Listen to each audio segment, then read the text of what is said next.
ये कहानी है पूर्णपुर गांव की, जो इतना खूबसूरत था कि बस लोग देखते ही रह जाते थे। वहां के लोग भी बहुत सरल और सादे थे, लेकिन उस गांव में एक हवेली थी जिसके पास जाने से लोग कतराते थे, क्योंकि वहां वो थी। लगता है बारिश शुरू हो रही है।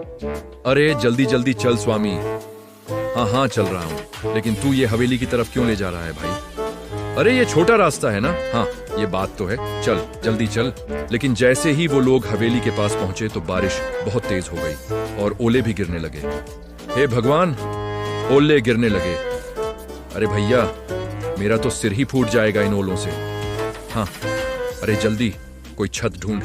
अरे अरे सामने वो हवेली है ना, इसमें चलते हैं, चल। अरे नहीं नहीं भैया, उस हवेली में मत जा। अरे तुझे रुकना है तो रुक, लेकिन मैं तो जा रहा हूं अंदर, मुझे चोट खाने का कोई शौक नहीं है, समझा? और फिर उन्होंने नजर घुमाकर हवेली को देखा। हवेली इतनी पुरानी थी जितना पुराना गांव, लेकिन इतनी पुरानी होने के बावजूद वो जर्जर नहीं थी, लेकिन हाँ डरावनी जरूर थी। अरे यार, ये बारिश के चक्कर में हम कहाँ आकर रुक गए। जल्दी बारिश रुके तो हम यहाँ से भागे। अरे भाई, ये आवाज किसकी है? कौन सी आवाज? ए भाई, मजाक मत कर यार।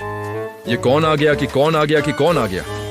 उन लोगों ने घूम कर देखा तो हवेली के एक कोने में अजीब सी बुढ़िया बैठी थी, जिसके सफेद बाल खुले हुए थे और वो कुछ बड़बड़ा रही थी। दोनों डर से कांप उठे और फौरन बाहर भागे। बाहर अभी भी ओले गिर रहे थे, लेकिन इस बार वो ओलों की चोट खाते हुए अपने घर की तरफ भाग गए। हे भैया राम, हे भैया, लोग सही कहते हैं सोनी। अरे वहां कुछ है भैया। हे भैया, मैं तो कसम खाता हूं अब उस तरफ नहीं जाऊंगा भैया। पूरनपुर गांव में कुछ दिन बाद एक बड़ी अजीब घटना हुई। गांव में 4 नए लोग पहुंचे, एक नौजवान जोड़े के साथ 2 नौजवान लड़के। और अरे भाई, आप लोग कौन हैं और इस गांव में कैसे आना हुआ? नमस्ते, मेरा नाम राजीव है, यह मेरी पत्नी रिया है और यह मेरे भाई हैं रमन और प्रेम। हम यहाँ अपनी हवेली को बेचने आए हैं, जो गांव में पूर्व में। हवेली? हे भैया, कौन सी हवेली? वो जो बरगद के पेड़ के पास वाली, वो वही ना? हाँ हाँ वही, हमारे दादाजी की थी। अब हम उसे बेचना चाहते हैं। ये सुनकर मुखिया हैरान हो गया और गांव वालों की भीड़ जमा हो गई। सब फुसफुसाने लगे। तभी मुखिया सीरियस होकर बोला, बेटा, वो हवेली आज भी गांव के डर का कारण है। वहां एक बुढ़िया दिखती है, अजीब सी। कोई नहीं जानता कि वो असली है या आत्मा है, कोई भूत है पता नहीं, या फिर हमारा वहम है। गांव में ऐसी अफवाहें आम होती हैं। हमने भी शहर में ऐसे किस्से खूब सुने। अगर वहां कोई बुढ़िया होती तो अब तक किसी ने वीडियो बना लिया होता ना। मैं तो वहां की तस्वीरें इंस्टाग्राम पर डालूंगी। कौन डरता है भूत से? हम सब आज ही हवेली में जाकर देखेंगे और कल ही उसके कागज फाइनल कर लेंगे। रामू और स्वामी भी वहां खड़े थे। दोनों की आंखों में डर था, लेकिन आखिर वो बोल ही पड़े, भाई साहब मत जाइए, हमने अपनी आंखों से देखा है उसे, वो औरत इंसान नहीं लगती। हाँ, उसके पास जाने से जान पे बनाती है। हाँ बता रहा, अगर वो हवेली मेरी है तो मुझे ये देखना चाहिए ना कि उसमें क्या है। ये कहकर वो चारों हवेली की ओर बढ़े। जैसे ही वो हवेली के पास पहुंचे, सबने उसे निहारा। हवेली पुरानी जरूर थी, लेकिन उसकी दीवारों पर एक अजीब किस्म की चमक थी। वाओ, ये हवेली तो किसी राजमहल जैसी लगती है। इतनी मजबूत दीवारें, कितनी भव्य हैं यार। ये बेचेंगे तो करोड़ों मिलेंगे भाई। चलो अंदर चलते हैं, मैं तो इसका वीडियो बना रहा हूं। जैसे ही वो अंदर घुसे, एक ठंडी हवा का झोंका आया, जैसे किसी ने उन्हें छुआ हो, लेकिन चारों ने नजरअंदाज किया। अंदर का हॉल अब भी चमक रहा था, जैसे समय ने उसे छुआ ही ना हो। राजीव वहां खड़ा होकर बोला, सोचो यार, इतने बड़े हॉल में लोग रहते होंगे। वाओ यार, सीरियसली फैट रॉयल लाइफ। लेकिन यार, ये कैसी आवाज है कि कौन आ गया? ये कौन आ गया? ये कौन आ गया? कोई बोल रहा है शायद।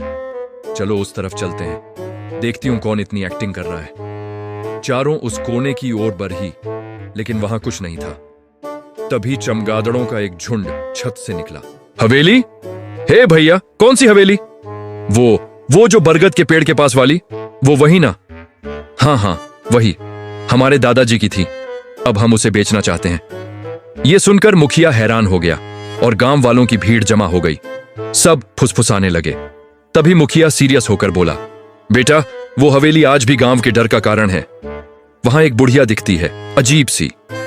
कोई नहीं जानता कि वो असली है या आत्मा है, कोई भूत है पता नहीं, या फिर हमारा वहम है। गांव में ऐसी अफवाहें आम होती हैं। हमने भी शहर में ऐसे किस्से खूब सुने।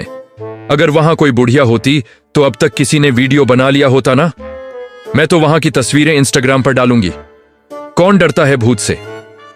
हम सब आज ही हवेली में जाकर देखेंगे और कल ही उसके कागज फाइनल कर लेंगे। रामू और स्वामी भी वहां खड़े थे।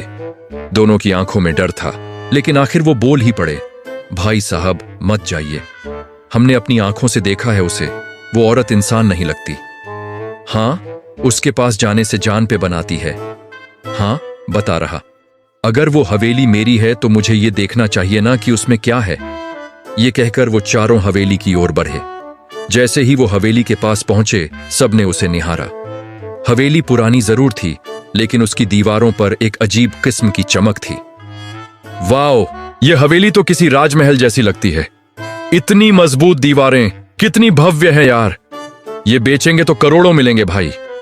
चलो अंदर चलते हैं, मैं तो इसका वीडियो बना रहा हूं। जैसे ही वो अंदर घुसे, एक ठंडी हवा का झोंका आया, जैसे किसी ने उन्हें छुआ हो, लेकिन चारों ने नजरअंदाज किया।